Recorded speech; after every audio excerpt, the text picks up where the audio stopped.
asema dunia hii tusifuatishe kama inavyotaka. Dunia hii tuliyo nayo inataka kila mtu akosee. Shetani anataka kila mtu akosee. Shetani anataka kila mtu awe ni mtu wa kukosea. Ndio maana kila wakati anatafuta watu wakosee.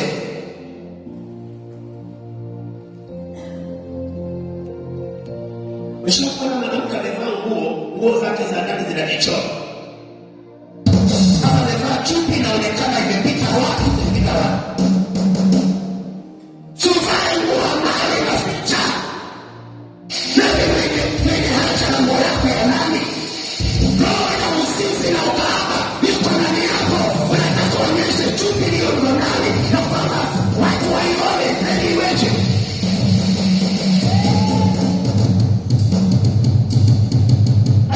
Mchungaji wa kike kiona anaanza kuvaa mavazi ambayo hayana heshima na maana madhabahuni, roho ya uasherati na uzinzi iko ndani yake, hata kama ni pasta,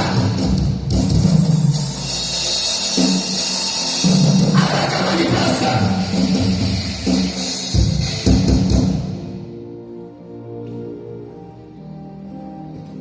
Bwana Yesu asifiwe. Ni vema watu wakaelewa kwa nini tunataka watu wawe watakatifu. Kwa nini tunataka watu wawe wacha Mungu? Kwa nini tunataka watu wamjue Mungu? Maana yake wajue katika dunia hii tuliyo nayo tunakwenda wapi na tunatakiwa tufanye nini. Biblia inasema itoeni miili yenu iwe dhabihu ya kumpendeza iliyo hai.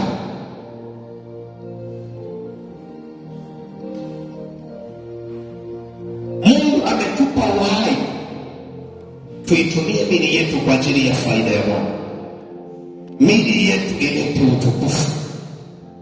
Miili yetu ilete utukufu.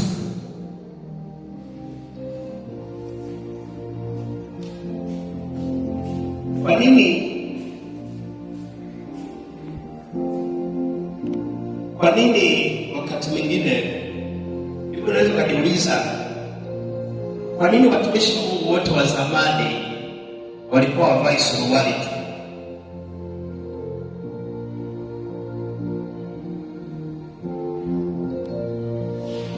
Na ukimuuliza Muislamu kwa nini anavaa kanzu, atakwambia salama. Amen. Kwa hiyo wakati mwingine unahitaji kuelewa nini itakufanya. Alafu baada ya hapo fanya kile ulichoambiwa, fanya kile ulichoelezwa. Kwa hiyo maandiko yanaeleza wazi kwamba tuitoe miili yetu.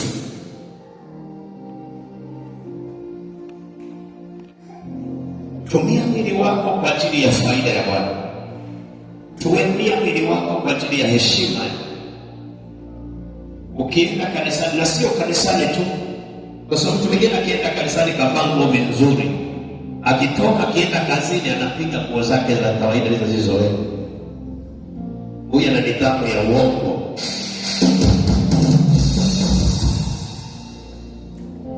Mshirika yote ambaye akienda kanisani anavaa vizuri na akitoka kwa mtaani anavaa vibaya, hamna kitu. Bwana Yesu asifiwe.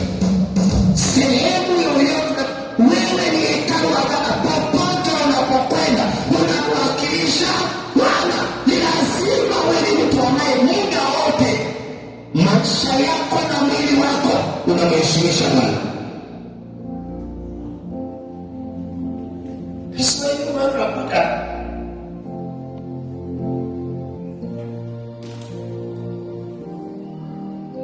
Bwana Yesu asifiwe. Ndio maana unakuta watu wengine anakuwa kanisani lakini maisha yake, anakuwa kanisani lakini maisha yake anayoishi ya kawaida. Kuna mtu mwingine ni mshirika kila akienda kanisani amevaa kwa heshima. Kuna siku akipangwa na mchungaji wake mahali kwenye eneo fulani, atakimbia asikutane naye.